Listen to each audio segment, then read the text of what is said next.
Although most stand-up paddlers will stick to flat water lakes and rivers, the sport actually originated in Hawaii as an offshoot of traditional surfing.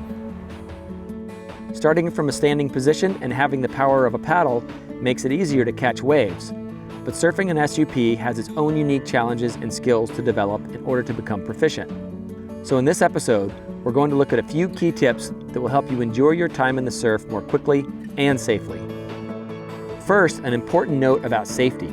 Surfing is one of the few places where life jackets are not required. Of course, this means that you should be a very comfortable swimmer, aware of the surf conditions, and never surf alone. Remember that the Coast Guard recommends that you always wear a life jacket, and it will be required when you're outside the surf zone. Leashes are extremely important when you're surfing so that you don't get separated from your board. And it's also important to use the right type of leash to best maintain control of your board and avoid injury.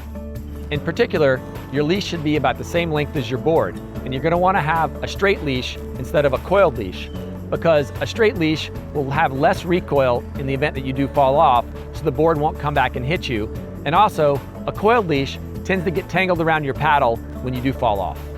It's also important that you attach the leash to the ankle of whichever leg is closest to the tail when you're in a surfing stance.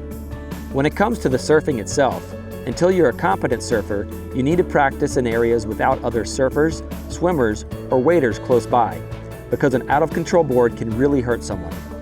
The ideal place to learn to surf is an open, sandy beach with small 1 to 2 foot waves that break slowly out from shore and don't just dump on the beach. It's also ideal to have a spot that gets light offshore winds, which means the wind is blowing from the land towards the water. This keeps the waves smooth and predictable. So now that you've found the right spot, there are going to be 3 distinct challenges for learning to surf on your stand-up paddleboard. The first challenge is launching and paddling past the breaking waves.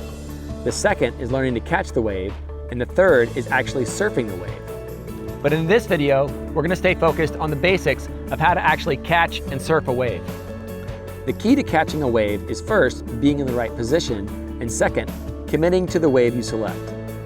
When waiting for waves, it's best to line up parallel to the incoming sets, standing in a hybrid stance, with your toes facing out towards the ocean and your paddle on the toe side of the board. When you see the wave you want, you can then easily turn 90 degrees so that you're perpendicular to the oncoming wave.